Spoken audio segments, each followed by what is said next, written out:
안녕하십니까. 한배국제결혼 전문업체 두물머리 조성입니다. 이번 주제는 끝끝내 한국에 들어오지 않은 베트남 신부에 대해서 한번 알아보도록 할게요. 며칠 전에 이제 저한테 이 피해 사례 상담을 하신 남성분의 이야기입니다. 이 남성분이 이제 그 베트남 여성과 결혼을 하게 된 계기는 이제 주변에 한배 부부께서 국제 결혼을 한번 해보는 게 어떻겠냐라고 해가지고서는 이제 좀 추천을 해주셨나 봐요. 그래서 제가 이 신랑분한테 한번 물어봤어요. 혹시 한배 부부라는 분께서 돈을 직접 받고 신부를 소개를 해주고 브로커 역할을 했냐라고 물어보니까 브로커 역할을 한 건 아니다. 그냥 자기가 아는 여성을 소개를 해줬다. 해가지고 이게 이제 발달이 된 거예요. 그래서 이제 이 남성분이 어떤 부분에 대해서 이제 문제가 발생이 됐는지 이제 결론만 제가 이제 딱 들어봤을 때에는, 신부가 이 비자가 나왔고, 그리고 이제 한국에 혼인신고가 됐고 했는데, 비자가 이제 딱 나왔는데도 불구하고, 이제 신부가 이 모든 연락을 다 차단을 했어요. 뭐 잘로서부터 페이스북서부터 베트남 그 전화번호까지 다 차단을 했다고 하더라고요. 그러니까는 이 남성 같은 경우에는 정말 돈은 돈대로 썼는데 신부가 갑자기 이렇게 연락이 딱 잠수를 딱 타버리니까 이제까지 내가 사기를 당했다라는 게 너무나 이게 가슴이 아파가지고서는 이제 복수심에 좀 불타 있더라고요. 그래서 제가 어 자초지종을 한번 정확히 얘기해봐라. 이제 제가 얘기를 물어보니까, 이제 그 한배 부부라는 사람이 처음에는 이제 이 여성을 소개를 해줬는데, 이 여성하고 뭐 현지 넘어가서 맞선도 진행하고 뭐 이런저런 대화를 해보고 나니, 이제 남자 입장에서 이제 마음에 들었겠죠. 들어서 이제 그쪽에서 이제 뭐 결혼식 하고 뭐 첫날 밤 보내고, 그리고 뭐 한국 교육한다고 해서 몇 개월간 또 이렇게 용돈을 막 지원했다고 하더라고요. 근데 서로 뭐 성격이 안 맞아가지고 이제 결별을 했다고 하더라고요. 근데 이제 두 번째 이렇게 만났을 때는 그 현지 브로커를 통해서 이제 소개를 받으셨나 봐요. 현지 브로커. 그러면은 이 현지 브로커가 이제 소개해준 여성이랑 이렇게 만났는데, 이렇게 또 만나다 보니까 이제 여성이 이렇게 좀 진정성은 없었나 봐요. 진정성 없었고, 그리고 이 남성분은 이 여성이 너무 마음에 들어서 막 잡고 놔주고 싶진 않았나 봐요. 근데 뭐 결과적으로 이제 돈은 또 돈대로 이렇게 용돈 보내주고, 어 한국 교육 들어간다는 명목 하에 또 돈을 돈대로 이렇게 막 또 수개월간 또 보내줬나 봐요. 그래서 이제 또 잘못됐어. 그래서 마지막으로 이제 소개를 받은 사람이 이제 세 번째 여성인데, 이제 그 여성하고 이제 결혼식 하고 신혼여행 갔다 오고, 그리고 이제 한국어 교육을 들어간다고 해가지고 매달 용돈 보내주고 뭐 필요한 거 있으면 또 돈 보내주고 막 이렇게 했다고 하더라고요. 근데 연락도 잘 안 되고, 또 뭐 신랑에 대해서 뭐 관심도 별로 없고, 그러고 나서 이제 신부한테 어느덧 이제 연락이 왔다고 하더라고요. 한국 혼인신고 했냐? 한국 혼인신고 했다. 그러냐? 그러고 나서 이제 남성이 한국 혼인신고를 한 이제 서류를 보여줄 거 아니에요. 혼인관계 증명서를. 이제 그거 보고 나서 이제 모든 연락이 다 차단이 됐다고 하더라고요. 그래서 이 경우 어떻게 하면 좋겠냐라고 이제 저한테 얘기를 하길래, 사실혼 관계가 아니니까 빨리 이 무료 법률 지원을 받던가 변호사를 선임하던가 하셔서 혼인 무효 소송을 신청을 하셔라. 그거밖에는 없다. 그러니까는 내가 이제까지 돈 쓴 게 4천만 원이 넘는데 미치겠습니다.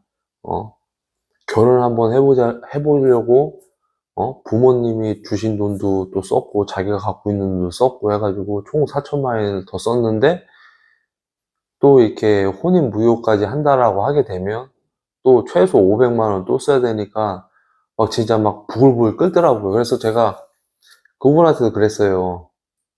지금 나이가 49밖에 안 됐는데 77년생이면 49이신데 너무 이렇게 속단하지 마셔라. 그리고 어차피 선택과 결과는 사장님이 하신 거다.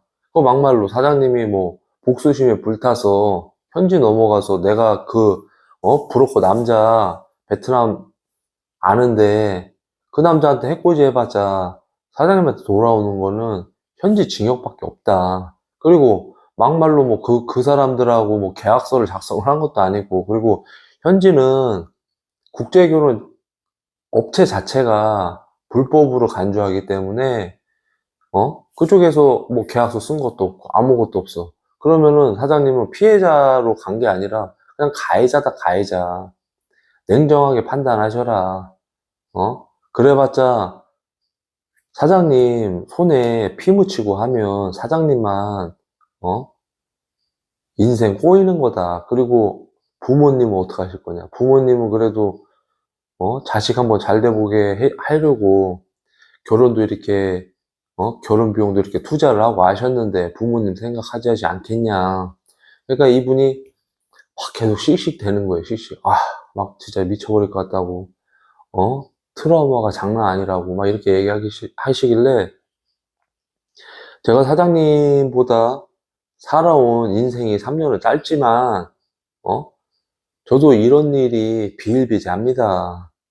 아는 사람이라고 해서 돈 몇천만 원 빌려줬는데 받지도 못하는 경우도 있었다. 그러면은 나도 내 나름대로 법적 대응을 해서 민사소송, 솔직한 얘기로 민사소송에서 그 사람 뭐 돈 없으면 받지도 못하는 거지만 그 민사소송 할 거 하고 그리고 이제 이 사람한테 채권 추심해서 신용불량자 만드는 게 나로서는 최선이다. 그러고 나서 툴툴 털어버려야지 계속 거기에 얽매여가지고서 스트레스 받고 얘를 죽여 살려 이러면 그냥 사장님만 더 힘들어지고 더 피폐해지고 내일이 없고 희망이 없다. 그러니 어차피 사장님 한번 잘 생각해 보시라고. 첫 번째 그렇게 돼서 뭐가 문제가 있고 좀 이상하다라고 생각을 했으면 국제결혼 업체들 많이 있지 않냐. 그럼 국제결혼 업체를 통해서 이 일에 대해서 진지하게 상담하고 고민을 해보셨으면 두 번째 했을 때는 업체를 통해서 진행을 했을 수 있는 방법이 있는 거다. 근데 첫 번째도 사장님이 선택하고 결정한 거고 생각하고 두 번째도 사장님이 생각하고 결정하고 진행을 했던 거고 세 번째도 마찬가지지 않느냐. 누가 어떻게 하라고 옆에서 부추긴 사람이 없었다. 응? 이 부분 한번 잘 생각해 보지 않겠냐고. 라고 이제 제가 이제 돌려서 이제 타일러서 이제 얘기를 했지만, 그러면서, 아우, 내가 왜 그때 이제 귀신에 씌였는지, 왜 그거를 제대로 인지하지 못하고 이렇게 했는지에 대해서도 미치겠고, 그리고 내가 한국에 혼인신고 하자마자 여자가 그렇게 딱 돌변한 거에 자체에서, 정말 충격이었다, 이런 얘기를 하는 거예요. 그래서 여러분들이 가장 조심해야 될 사람들이 뭐냐면, 주변에 조금 아는 척 하는 사람, 그리고 주변에서 이렇게 뭐 정말 선의로 도와주는 사람도 있겠지만 뭔가의 이익을 바라고 도와주는 그런 사람들이 있어요. 그러면 대부분 사람들이 그런 얘기를 해요. 업체를 통하면 자기가 손해보는 것 같다 해서 본인들이 막 직접 브로커 역할을 해가지고 뭐 얼마를 주면 내가 해주겠다 막 이런 얘기를 해요. 그러면은 여기서 발생되는 건 뭐냐면 제대로 알아보지도 못한 상태에서 진행을 하다 보면 그냥 돈은 돈대로 나오고 여자는 마음에 들어, 젊고 귀엽고 뭐 예쁘네, 그러면은 자꾸 돈을 쓰는 거예요. 자꾸 당연히 쓰는 것처럼 생각을 하는 거야. 근데 업체를 통한다라고 하게 되면 이제 어느 정도 이제 이 리미티드가 있으니까 거기에 맞춰 가지고 진행을 하고 신부한테 뭐 용돈 주는 거라든지 뭐 선물 주는 거라든지 이런 것도 다 규제를 어느 정도는 하겠죠. 이 규제라는 게 뭐냐면 너 이 정도밖에 못 받아, 이게 아니라 한국 남자가 뭐 용돈을 주거나 선물을 줄 때 너무 과한 거를 요구하거나 한다라고 하면, 이 남자는 파혼할 수도 있으니까 서로 부담 주지 않는 선에서 선물을 주고받는 거를 우리는 이제 권장을 해요. 이걸 우리가 뭐 신부한테 강요를 하거나 하지도 않고.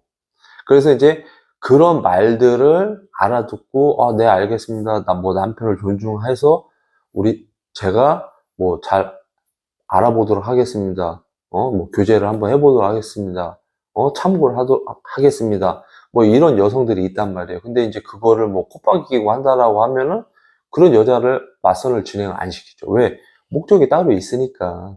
한국 남자랑 결혼하면 그래도 내 생활이 편해지니까 이 한 몸 내가 바쳐야지. 이런 애들을 왜 소개를 시키겠어요? 안 시키지. 그렇기 때문에 대부분 사람들이 뭐 주변에 한배 부부가 잘 살면은, 야, 재수 씨 친구 뭐 소개 좀 못 받냐? 이렇게 진행을 하게 되면 돈 더 써요, 여러분.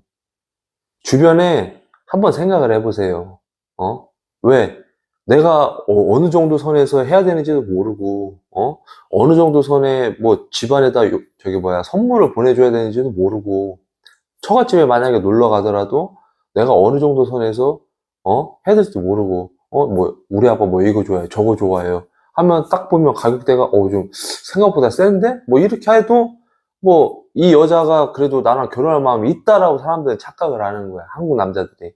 그러면은 이거 쓰고 저거 쓰고 하다 보면은 뭐 처갓집에 넘어가면은 기본적으로 뭐 비행기값이랑 뭐 호텔이랑 뭐 이런 거 쓰면 기본 100, 150 나가겠죠, 그죠? 그럼 뭐 선물 사들고 왔다 갔다 하면은 300에서 400만 원 그냥 후루룩 쓰는 거예요, 한번 넘어갔다 하게 되면.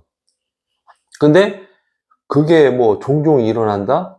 그러면은 여러분들이 진짜 뭐 잘 살고 재정적으로 여유가 있고 하면은, 뭐 내 여자한테 뭐 이 정도 쓰는 거는 아깝지가 않으니까 나 이 정도 할 수 있어 라고 하는 분도 있겠지만, 그게 안 되는 사람일 경우에는 만나는 게 점점 부담이 될 수밖에 없는 거예요.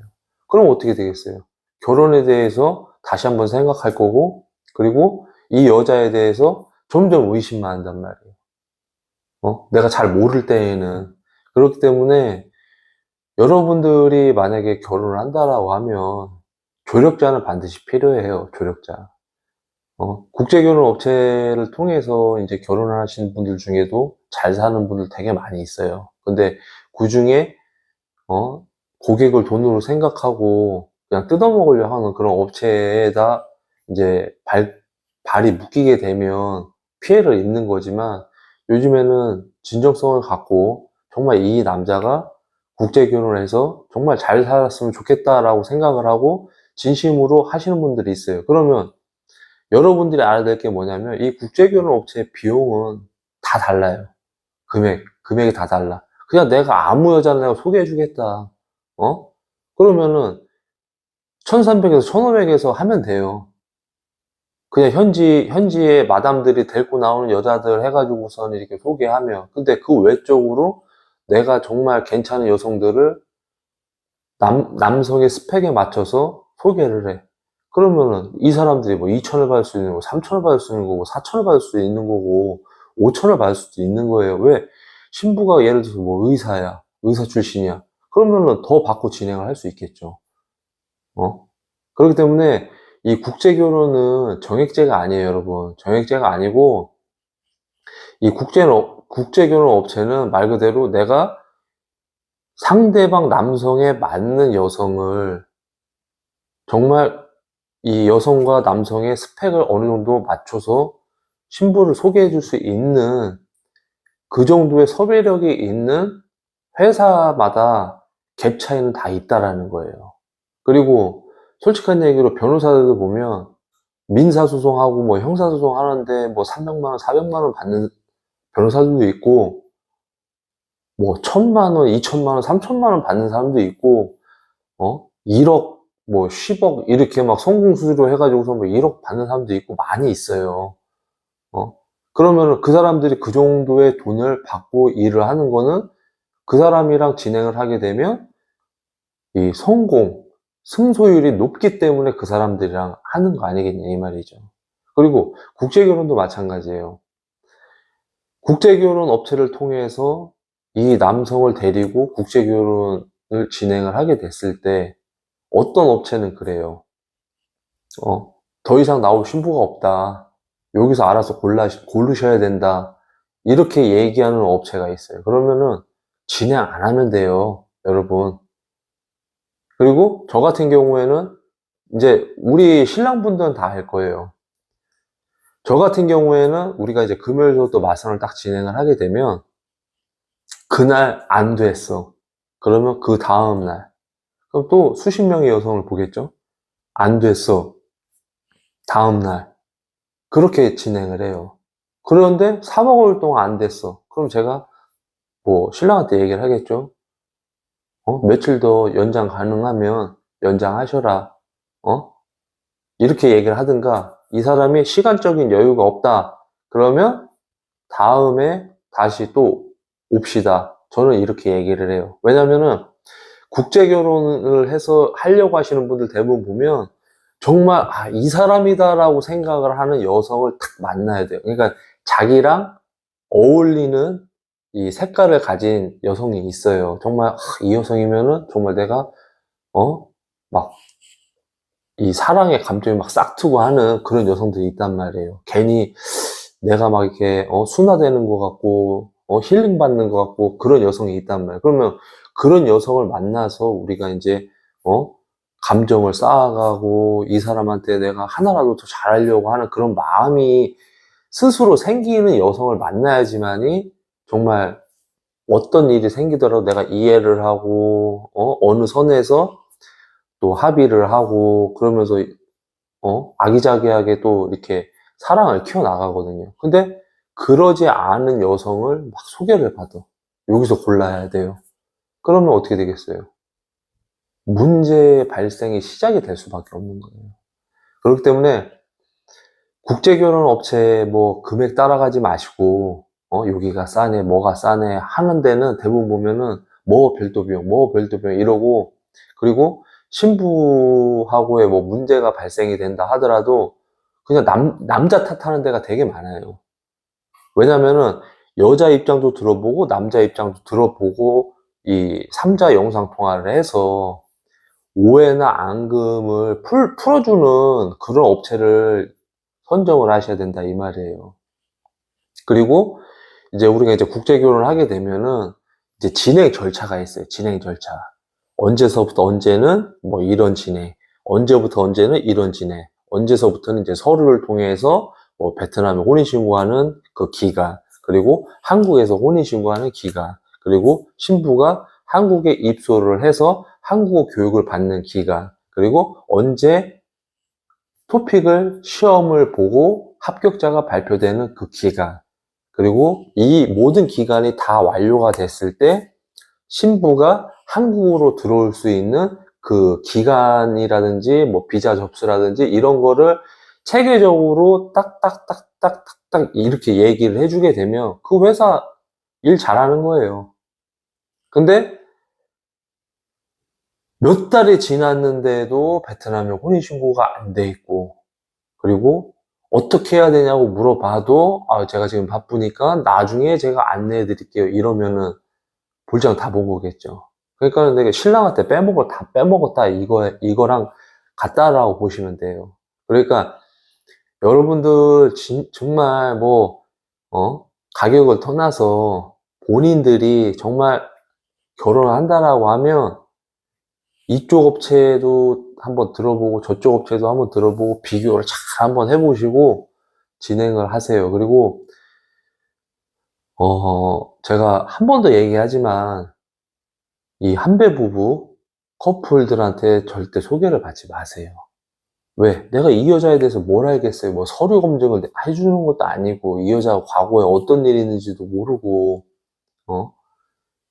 그리고 중간중간 하다 보면은 뭐 나 몰라라 하게 되면 그때 어떻게 하실 거예요? 뭐 재진행에 대해서도 보장을 해주는 게 아닌데.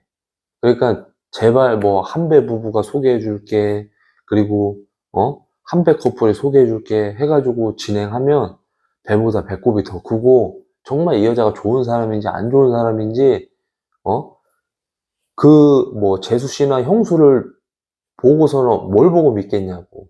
믿을 게 전혀 없어요. 그러니까 이런 부분에 있어서는 다시 한번 생각을 하셨으면 좋겠습니다. 또 이렇게 긴 시간 동안 또 제 영상을 또 시청을 해주시고 공감을 해주셔서 정말 감사합니다. 그리고 이제 제 영상이 마음에 드셨다면 이제 구독, 좋아요 요거 좀 해주시고, 이제 주변에 정말 국제결혼이 정말 필요하다라고 생각하시는 분들한테는 제 영상을 좀 이렇게 링크를 걸어서 이제 공유를 좀 해주셨으면 감사하겠습니다. 지금까지 이렇게 또 시청을 해주셔서 정말 감사합니다.